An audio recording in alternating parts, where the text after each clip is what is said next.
So a number of weeks ago, I put up a question on my Instagram asking you guys what you wanted to know about fine hair, and a number of you sent in your responses. Now, I know I've been on a little hiatus, but your girl needed a break, okay? I needed some space from the interweb, but I'm back and I'm better. And so to all my fine-haired friends, today's video goes out to you. I'm going to be addressing your questions as well as sharing some of my favorite tips for fine natural hair. We're talking everything from length to moisture retention to clinically proven ways to boost your hair's thickness, strength, as well as tips to help you care for your fine natural hair in general. Okay guys, let's get into this video. So my first question was from N_Vania.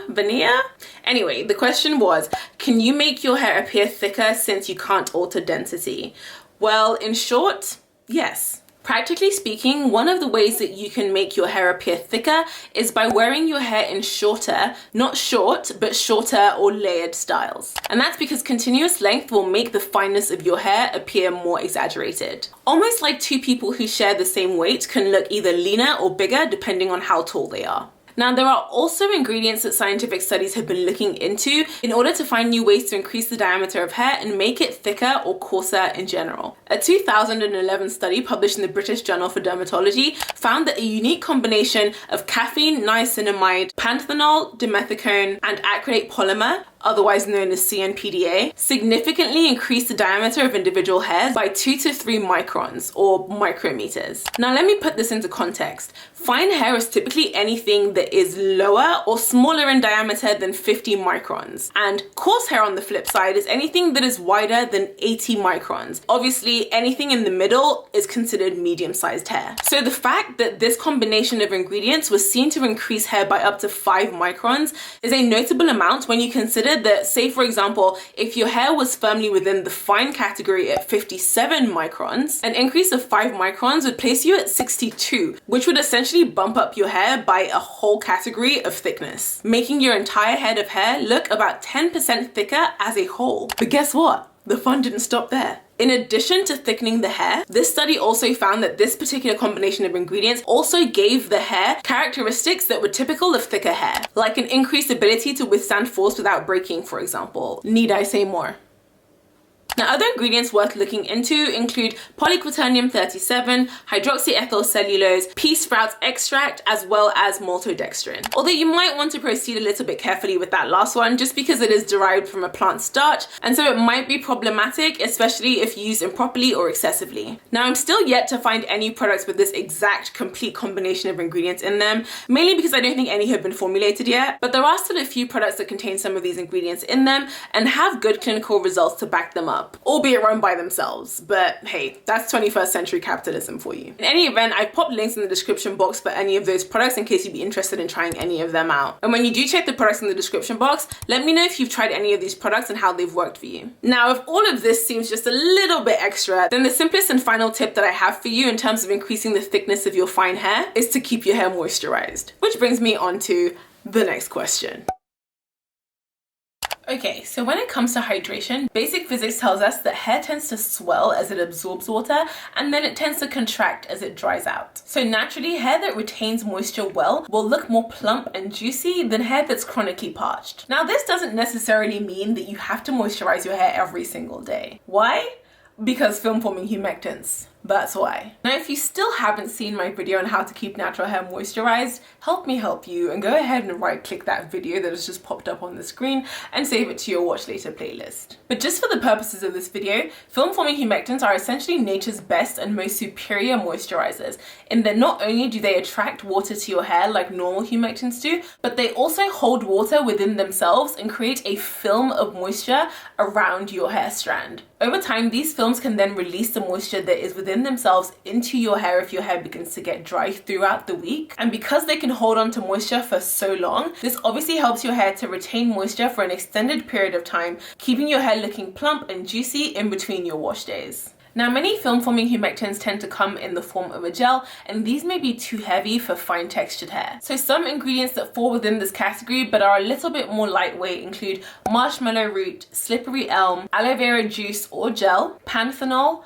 hydroxyethyl cellulose, and finally hydrolyzed protein. You want to look out for these ingredients in your leave-ins, or you might also consider creating your own leave-ins by boiling some marshmallow root and slippery elm, for example, and then mixing in some fine hair friendly lightweight oils like grapeseed oil, argan oil, or sweet almond oil. Now of course you don't have to DIY if you don't want to, and again I have included a list in the description box of good lightweight leave-ins that already contain some of these ingredients in them, but the benefit of creating your own concoctions or your own leave-ins with these ingredients is that you can taper them to make them as watery or as thick as you want for your own particular type of fine hair. Now you may have noticed that I included hydrolyzed proteins in the list of film forming humectants that you can use to help preserve moisture in fine hair, and that may have had a few of you shook. So you can consider this next quick tip as a personal insert from me to you. Let's talk about protein use. Now you may already know that what makes fine hair fine is the fact that it's not as wide in diameter as coarser hair textures are. This also means that finer hairs have a smaller cortex, which as you can see is what makes up the bulk of the individual hair strand and is where the stiffness and the strength of a hair is determined. Now because the cortex of the hair lies underneath the cuticle layer of the hair, this means that fine hair would benefit from occasional use of strengtheners that can penetrate through the cuticle into the hair to strengthen the cortex and add some additional strength and rigidity to hair that might otherwise be too soft or not as strong as thicker hair types. Examples of ingredients that can do this are amino acids, peptides, as well as smaller scale hydrolyzed proteins like hydrolyzed human hair keratin, hydrolyzed silk protein, as well as hydrolyzed wheat protein. Now I will say larger sized proteins like for example hydrolyzed collagen are still good for fine hair, but instead of penetrating through the cuticle in order to strengthen the cortex, larger sized proteins tend to create a film over the hair that not only helps to fill in gaps of damage and porosity, but also helps to preserve moisture within the hair. And that's why I included them in the list of film forming humectants. Okay, in this next set of tips, I want to address protective styling. The one Hannah requested that I talk about proper protective styling, i.e. braids or no braids, caring for edges, how to wear weaves, wigs responsibly, etc. Look, even if I wanted to, I couldn't say no to braids. At this point, it's free Nando's to anyone who can name me a better trio than the 3 strands that make up a braid. I'll wait.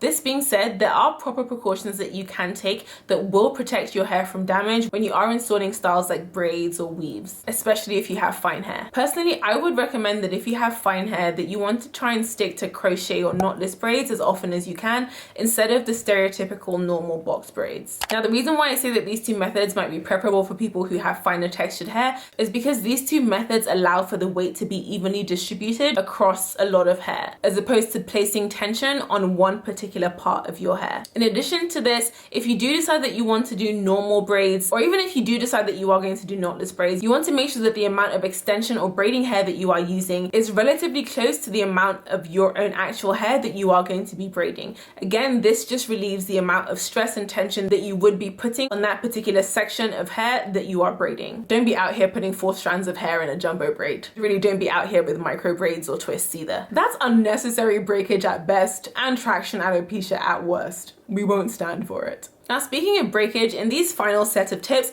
I'm going to be addressing you guys' questions on how to minimize breakage during manipulation so that you can retain length for your fine hair. Okay, so if you have fine hair, then you don't need me to tell you that fine hair is extremely prone to tangles, knots, and matting. And because of its very soft nature, fine hair is that much harder to untangle without causing unnecessary breakage or pulling out unnecessary hairs, especially if the fine hair that you have is also super coily. So first things first, you want to invest in products that have major slip. And if you can, try to minimize the amount of manipulation or detangling that you are doing on your fine hair without the use of these products that have major slip. Now, aside from most conditioners, you can also use some of the ingredients that I listed in the film forming humectants list above or below in the description box, because not only are these ingredients really great at retaining moisture in your hair, they also have superior slip. And then when you are detangling your hair, you also never want to use a comb or a brush to detangle fine hair without first finger detangling your hair. Now, when it comes to which utensil to use, whether it's a brush or a comb, this is largely up to you. But I will say this, if you are going to use a comb, then you do want to make sure that it is a wide tooth comb and that it is a seamless wide tooth comb. However, my personal pet peeve with combs is the fact that they don't seem as efficient as brushes when it comes to ridding your hair of shed hairs. And because we already spoke about how fine hair is already more prone to tangles and knots, and it's also harder for fine hair to get rid of those tangles, knots, and matting, the more shed hairs that you do not extract from your hair during the detangling process, the higher the propensity that those hairs will then tangle with the existing hairs on your head and cause huge areas of knotted, matted messes that at best will inevitably incur some sort of damage or breakage in trying to unravel, or at worst can result in you having to actually just cut off the knot or the mat altogether because it's too difficult to unravel. So if you do decide that your utensil of choice is going to be a wide tooth comb, then you want to make sure that you are prepared to be more patient and thorough when it comes to detangling your fine hair than say if you are going to be using a brush. Now on the flip side, you also want to be careful about what kinds of brushes you are using if you decide you want to use a brush. Heavy brushes like the Denman brush or the Easy brush that might be more compatible with thicker hair textures can sometimes be overkill for fine textured hair. A good alternative to these kinds of brushes is the Wet Brush Flex Dry Brush, which is not only great for fine textured hair for adults, but is also really great for babies and younger children. Again, link in the description box. You're welcome. Now, whichever utensil you decide to use, whether it's a brush or a comb, if at any point you do encounter a blockage whilst detangling your hair with a utensil, you want to immediately stop and go back to addressing the situation with your fingers first and then go back in with the brush. The only reason I say this is because you don't have pain receptors in your hairs, and so it's going to be very easy for you to just yank out knots without realizing that you've done it because you can't feel anything. And then the final tip from me in this video is that you want to make sure that you are keeping your hair stretched as much as possible. So even when detangling, you want to make sure that you are holding your hair taut, especially at the ends, not entirely straight, but just stretching it a little bit to make sure that the hair that you are detangling as you go through passes is not shrinking back up and coiling back up on itself. This will obviously save you from having to do multiple passes or more passes, and obviously if you can afford to detangle your hair with as little passes as possible, it means that you are accumulating less damage than you would be doing, say, if you had to do 100 passes for one section that you could do in 20 passes by holding your hair taut. Also, during the week in between your wash days, you want to make sure that you are wearing your hair in styles that keep your hair stretched. So styles like twists or plaits or buns are really great to help prevent your hair from coiling back on itself and creating more tangles, knots, matting, and damage that will ultimately hinder you from retaining length with your fine textured hair. Not only this, but over time this will definitely save you more time on your wash days and also reduce the amount of detangling that you will have to do on your wash days. So that's everything from me today, guys. If you found any tips in this video helpful, then please go ahead and hit that like button for me. It really helps to support me and encourage YouTube to promote my videos so other people can see them too. Thank you guys so much for watching, and I'll see you in the next video. Bye.